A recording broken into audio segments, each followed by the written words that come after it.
प्रिय दर्शकों, आप सभी का स्वागत है हमारे इस YouTube चैनल पर। दर्शकों, जीवन के अंदर कई बार ऐसी परिस्थितियों का जन्म होता है जब हमें उससे बाहर निकलने का कोई रास्ता नजर नहीं आता है। और ऐसे समय पर यदि हम अपने धार्मिक शास्त्र पुराणों का अध्ययन करते हैं तो हमें वहां पर कोई ना कोई ऐसा रास्ता जरूर नजर आता है जो हमारी वर्तमान परिस्थिति से बाहर निकलने का कोई रास्ता हमें जरूर देता है। और इसीलिए हमारे जीवन के अंदर धार्मिक शास्त्र ग्रंथों का बहुत महत्व भी है। दर्शकों, वर्तमान में जिस तरह के हालात हिंदुस्तान में चल रहे हैं कोरोना को लेकर के, और जिस तरह से दिन प्रतिदिन केसेस बढ़ते जा रहे हैं, ये अपने आप में एक चिंता का कारण भी है और ये कुछ हद तक हमारी लापरवाही का परिणाम भी है। ये बात भी निश्चित है, क्योंकि मैंने अपने एक वीडियो में कहा भी था कि अक्टूबर के बाद से हालात फिर बिगड़ना शुरू होंगे और यदि हमने उस परिस्थिति को नहीं ढंग से समझा तो हालात फिर और ज्यादा खराब भी होंगे। और हुआ भी यही है। ऐसे में वो कौन से रास्ते हैं जो अब हमें इन परिस्थितियों से बाहर निकाल सकते हैं? दर्शकों, जहां तक मैं समझता हूं, ये पहला ऐसा वीडियो होगा जिसमें कोरोना की इस परिस्थिति से बाहर निकलने का कोई रास्ता बताया जा रहा है, और वो भी प्रमाणित, जिसको आध्यात्म के रास्ते पर परखा गया है और जो हमारे शास्त्र ग्रंथों से लिया गया है और जिसके अंदर नुकसान की संभावना जीरो है और लाभ की संभावनाएं अपार है। दर्शकों, यहां पर इस वीडियो को बनाने से पहले मैंने बहुत सारे धार्मिक शास्त्र ग्रंथों के अंदर से विषम परिस्थिति से बाहर निकलने का क्या रास्ता हो सकता है, ब्रह्मांड में चल रही परिस्थितियां हमें किस तरह से इसमें सहयोग करेंगी और उसमें हमारा क्या रोल होना चाहिए, इन सब को ध्यान में रखते हुए फिर मैंने ये चीज आप लोगों के सामने लाने का फैसला किया है। इसके लिए मुझे मेहनत तो बहुत करनी पड़ी है, लेकिन ये हम सब के दुखों के आगे कुछ भी नहीं है। दर्शकों, वर्तमान के अंदर यदि हम बात करें तो ग्रहों के राजा मंगल हैं और मंत्री भी मंगल हैं। ऐसे में किसी भी कार्य को करने के लिए हमें मंगल के वर्ण को, यानी उसकी प्रवृत्ति प्रकृति को यहां पर ध्यान जरूर रखना पड़ेगा, तभी हमें कामयाबी भी यहां पर जरूर मिलेगी। दूसरा कारण हमें यह समझना पड़ेगा कि ये सारी परिस्थितियों का जन्मदाता केवल और केवल शनि है। इसीलिए हमें शनि की प्रवृत्ति और उसकी प्रकृति को भी ध्यान जरूर रखना पड़ेगा। साथ ही हमें हमारे धार्मिक शास्त्र ग्रंथों में ऐसे बहुत से उदाहरण मिलते हैं जब विषम परिस्थिति होने पर ईश्वर ने किस तरह का रास्ता अपनाया, भगवान ने किस तरह का रास्ता अपनाया और उसमें उन्हें कामयाबी भी मिली है। चाहे राजा जनक के समय पर अकाल पड़ा तो राजा से हल चलवाया गया। महाभारत के युद्ध में भीष्म पितामह को हराना था तो शिखंडी का सहारा लिया गया। कर्ण के कवच कुंडल लेने थे तो यहां पर आप सब जानते हैं किस तरह का प्रयोजन यहां पर किया गया।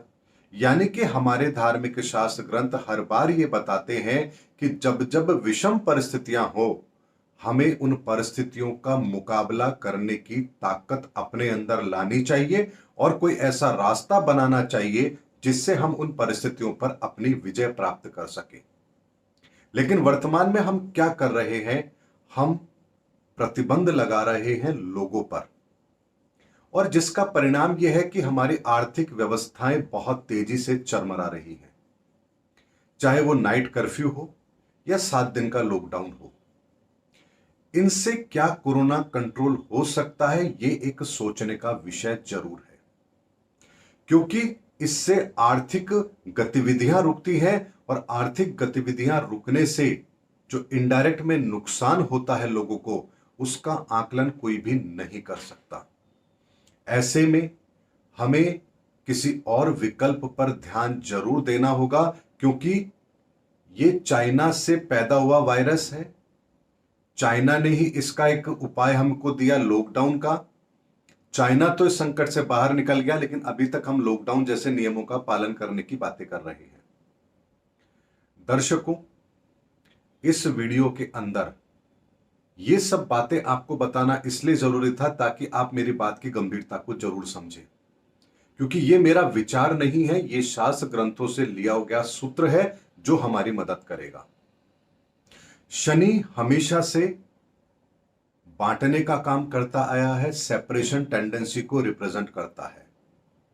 ऐसे में सबसे पहला नियम जो शनि के कारण से लागू होना चाहिए वो ये कि पूरे हिंदुस्तान के अंदर धारा 144 लागू की जानी चाहिए, यानी कि पूरे हिंदुस्तान के अंदर कहीं भी 5 से अधिक लोग एक साथ इकट्ठा ना हो। और यह नियम हर जगह पर लागू होना चाहिए, चाहे फिर वो ट्रांसपोर्टेशन सिस्टम ही क्यों ना हो। यानी कि यहां पर रोड पर चलने वाले वाहनों पर भी यह नियम लागू होना चाहिए कि ऐसी कोई भी सवारी गाड़ी जिसमें 5 से अधिक लोग बैठते हों उसे भी रोड पर चलने की परमिशन नहीं होनी चाहिए, उसमें चाहे फिर वो सरकारी गाड़ी हो या प्राइवेट गाड़ियां हो। लेकिन एक चीज आती है कि फिर उससे हमारी गति का पहिया धीरे होगा, तो फिर हमें मंगल की यहां पर मदद लेनी पड़ेगी। यानी कि दो संचार माध्यम हमारे ऐसे, यानी ट्रांसपोर्टेशन सिस्टम की यदि मैं बात करूं यहां पर, तो यहां पर हमारी हवाई यात्राओं को चालू रखा जाना चाहिए और रेलवे की सुविधाओं को पूरी क्षमता के साथ यहां पर चालू किया जाना चाहिए। यानी ये दोनों ऐसी सुविधाएं हैं जिन पर आसानी से मॉनिटरिंग की जा सकती है। और इन दोनों के अंदर यात्रा करने वाले यात्रियों को पीपीई किट अनिवार्य होना चाहिए, यानी कि चाहे वो हवाई यात्रा कर रहा हो, रेलवे से यात्रा कर रहा हो, उसे पीपीई किट पहन करके ही यात्रा करने की परमिशन होनी चाहिए। रेलवे के अंदर भी अनारक्षित यात्रा पर प्रतिबंध होना चाहिए और हवाई यात्राओं पर तो वैसे भी अनारक्षित यात्राएं नहीं होती हैं। तो ऐसे में जो ट्रांसपोर्टेशन सिस्टम हमारा डैमेज होगा 5 से अधिक यात्रियों की सवारी गाड़ी को नहीं चलाने पर, वो इन दोनों से काफी हद तक कंट्रोल होगा, क्योंकि यहां पर पीपीई किट पहनकर यदि एक डॉक्टर मरीज का इलाज कर सकता है तो यहां पर यात्रा के अंदर सुरक्षा भी फिर निर्धारित की जा सकती है। ऐसे में हवाई यात्रा पूरी तरह से खुली होनी चाहिए, रेलवे पूरी तरह से काम करनी चाहिए, लेकिन उन दोनों में पीपीई किट अनिवार्य होना चाहिए। अब उसके अलावा बाकी जो रोड ट्रांसपोर्ट सिस्टम है उसके अंदर व्यक्ति साइकिल से, मोटरसाइकिल से, अपने फोर व्हीलर से, यात्री वाहन से, ऑटो, टेम्पो, रिक्शा, उन सब का प्रयोग करे, लेकिन जब भी वो घर से बाहर इन साधनों का प्रयोग करे तो उसे अपने हाथों में ग्लव्स, मुंह पर मास्क और साथ में एक छोटा सा हैंड सैनिटाइजर उसके पास जरूर होना चाहिए। यह अनिवार्य होना चाहिए। यानी कि यहां पर केवल और केवल बसेस को यहां पर रोकने की बात की जा रही है, बाकी सभी यात्राएं यहां पर यथावत चालू रहेंगी, लेकिन 5 से अधिक नहीं होने पर कोरोना के संक्रमण को रोकने में बहुत बड़ी मदद मिलेगी। ये यहां पर कोरोना को रोकने नहीं बल्कि उससे मुकाबला करने की स्ट्रेटेजी है। लॉकडाउन जैसा उपाय केवल और केवल उससे डरकर अपने आप को बंद करने का उपाय है। ये ठीक उसी तरह की प्रक्रिया होती है जैसे पुराने समय में आपने देखा होगा, जब डाकू आते थे तो पूरे गांव के लोग अपने दरवाजे बंद कर लिया करते थे। जो कोई बाहर निकला, डाकू ने उसकी हत्या कर दी। डाकुओं के जाने के बाद में फिर लोग उसका अंतिम संस्कार कर दिया करते थे और डाकू को कोसते थे, लेकिन डाकुओं से मुकाबला करने की ताकत किसी में नहीं थी। जबकि यहां पर डाकू लिमिटेड होते थे, गांव वाले अधिक होते थे, लेकिन फिर भी वो उसका मुकाबला नहीं कर पाते थे। और यही गलती हम भी यहां पर कोरोना से लड़ने में कर रहे हैं। हम कोरोना से डरकर लोगों को उसके घर में बंद कर रहे हैं, जबकि हम उससे मुकाबला करने की ताकत उन्हें नहीं दे रहे। अगर पीपीई किट एक डॉक्टर को सुरक्षित रख सकता है तो एक आम आदमी को क्यों नहीं सुरक्षित रख सकता है। और आरक्षित टिकट के अंदर उसकी दर को शामिल किया जाना चाहिए, जिसे बहुत ज्यादा जरूरी होगा वही यात्रा भी करेगा और पीपीई किट पहन करके यात्रा करेगा। रेलवे सुविधाएं उपलब्ध है, हवाई यात्राएं उपलब्ध है। अगर रोड से जाना चाहता है उसका अपना व्हीकल है, कार को, टैक्सी को हायर करके जा सकता है। उसमें भी यदि सुरक्षा प्रोटोकॉल उसको फॉलो करने के लिए कहा जाएगा तो वो जरूर करेगा। शहर के अंदर भी लोकल ट्रांसपोर्टेशन सिस्टम जो होता है जिसके अंदर रोज लोग आते जाते हैं, उनमें भी यह सख्ती लागू होनी चाहिए कि 5 से अधिक किसी भी सवारी गाड़ी के अंदर लोग ना बैठे हों। और बड़ी बसों को तो यहां अलाउ होना ही नहीं चाहिए। मेट्रो की यदि हम बात करें तो जहां पर सुरक्षा दी जा सकती है वहीं पर हाथों में ग्लव्स, मुंह पर मास्क और छोटा सा हैंड सैनिटाइजर अपने साथ लेकर के ही यात्रा की परमिशन मेट्रो के अंदर होनी चाहिए। दर्शकों, अगर ये चीज हम अपने जीवन में फॉलो करते हैं तो यहां पर कोरोना का संक्रमण हमेशा के लिए रोका जा सकता है, क्योंकि ये नियम कायदे हम बहुत लंबे समय तक फॉलो कर सकते हैं। जब तक कि हिंदुस्तान के अंदर कोरोना के केसेस जीरो ना हो जाए, हम इन नियमों को फॉलो कर सकते हैं। हां, इसमें एक व्यक्ति को डैमेज जरूर मिलेगा, और वो है जो लोग पब्लिक ट्रांसपोर्ट से संबंधित काम करते हैं, उनको यहां पर डैमेज जरूर मिलेगा। ऐसे में सरकार की तरफ से यदि उन्हें कोई आर्थिक सहायता दी जाती है तो यहां पर उचित रहेगा, क्योंकि केवल एक वही वर्ग यहां पर सबसे ज्यादा प्रभावित होगा।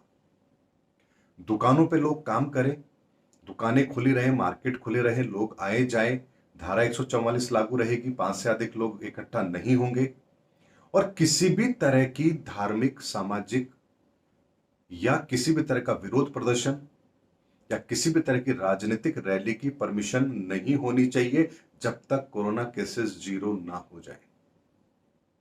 2 मई के अंदर बंगाल चुनाव के परिणाम भी हमारे को मिल जाएंगे। आज 20 तारीख है, बहुत कम समय बचा है।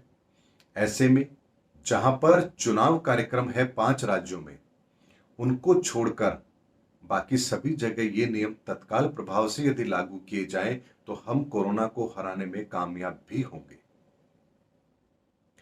और जिन 5 राज्यों में चुनाव है वहां 2 मई के बाद इन नियमों को लागू कर दिया जाए, ताकि किसी भी तरह का डैमेज हमें फिर यहां पर ना मिले। दर्शकों, ये जो चीज मैं आप लोगों के सामने कह रहा हूं, ये केवल कल्पना नहीं है, शास्त्र ग्रंथों से लिया हुआ सार है जो मैं यहां पर आप लोगों के सामने रख रहा हूं। ग्रहों की प्रवृत्ति, उनकी प्रकृति और उनके अनुसार इंसान का आचरण, यही किसी समस्या से बाहर निकलने का सर्वश्रेष्ठ साधन होता है। ऐसे में शनि को हमने फॉलो किया है, भीड़ को इकट्ठा नहीं होने दिया है, और मंगल की वजह से हमने नियम कायदों का पालन भी किया है, सुशासन का हमने यहां पर इस्तेमाल किया है। ऐसे में दोनों प्रकृतियां हमें फिर कोरोना से सदा के लिए मुक्त करने का साधन हमें देती है, इसमें कोई संदेह नहीं है। और ये चीजें हम करते आ रहे हैं, बहुत थोड़ा सा ही यहां पर हमें परिवर्तन करना है। ऐसे में ये चीजें यदि हम फॉलो करते हैं तो किसी भी तरह का कोई नुकसान फिर यहां पर नहीं होगा, ना आर्थिक गतिविधियां रुकेंगी और ना ही कोरोना के फैलने का डर रहेगा। बोर्ड की परीक्षाएं हैं, बच्चों की परीक्षाएं हैं, पीपीई किट देकर के उनको परीक्षा की अनुमति दी जानी चाहिए, क्योंकि उनके भी भविष्य का प्रश्न है। यहां पर जब अंतर्राष्ट्रीय यात्राएं की जा सकती हैं सुरक्षा मानकों के साथ में, तो यहां पर उसी चीज को हमें अपने जीवन में फॉलो भी करना है। ये ठीक उसी तरह की प्रक्रिया है जैसी प्रक्रिया हम किसी बड़े युद्ध के अंदर चक्रव्यूह बना करके उस युद्ध में विजय प्राप्त करने के लिए अपनाते हैं। ये उसी तरह की प्रक्रिया है, और हमारे तमाम धार्मिक शास्त्र ग्रंथ ये कहते हैं कि जैसी परिस्थिति हो, समय काल परिस्थिति के अनुसार जो उस समय पर सर्वश्रेष्ठ विकल्प हमारे पास मौजूद हो, उसी का इस्तेमाल करके हमें उन परिस्थितियों का मुकाबला करना चाहिए, क्योंकि वही चीज कारगर भी होती है और हमें सार्थक परिणाम भी देती है।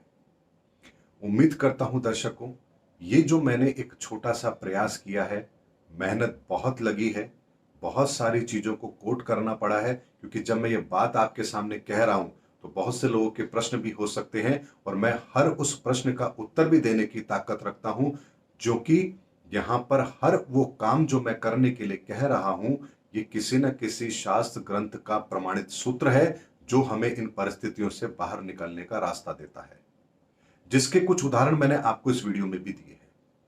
उम्मीद करता हूं मेरी ये बात आप सब लोग भी समझेंगे, भारत सरकार भी समझे, राज्य सरकारें भी इसे समझे, और इस पर यदि हम आगे बढ़ते हैं तो निश्चित तौर पर हम सदा के लिए कोरोना को खत्म कर सकते हैं। इसमें कोई बड़ी बात नहीं है, वरना यही होगा, लॉकडाउन लगाएंगे, केसेस कम होंगे, फिर हम ढील देंगे, फिर बढ़ेंगे केसेस, फिर लॉकडाउन लगेगा, फिर ढील देंगे, यानी कि ये प्रक्रिया चलती रहेगी, और हम ये कहेंगे कि सेकंड वेव है, ये थर्ड वेव है, ये फोर्थ वेव है, ये फिफ्थ वेव है, और फिर हमारे 4-5 साल पूरे इसी तरह से खराब होंगे, क्योंकि ये मान के चलिए कि इस बीमारी को खत्म होने में प्राकृतिक तौर पर यदि हम समय लेंगे तो 4 से 5 साल का समय लग जाएगा, क्योंकि वेव्स फिर आती रहेंगी।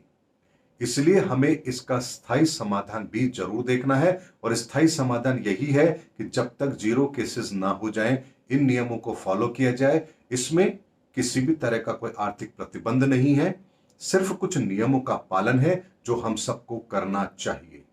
और इसमें जो एक वर्ग सबसे ज्यादा प्रभावित होगा, हमें उसके लिए कोई आर्थिक सहायता भी यहां पर जरूर रखनी चाहिए। यही हमारा सबसे सर्वश्रेष्ठ प्रयास भी जरूर होगा। उम्मीद करता हूं दर्शकों, मेरा वीडियो आपको जरूर पसंद आया होगा। इसमें मैंने बहुत ही बारीकी से अध्ययन करके आप लोगों के सामने बात रखी है। अगले वीडियो में आपसे फिर मुलाकात होगी, तब तक हमारे चैनल पर बने रहिए। जय हिंद, जय भारत। ईश्वर हम सबकी रक्षा करे।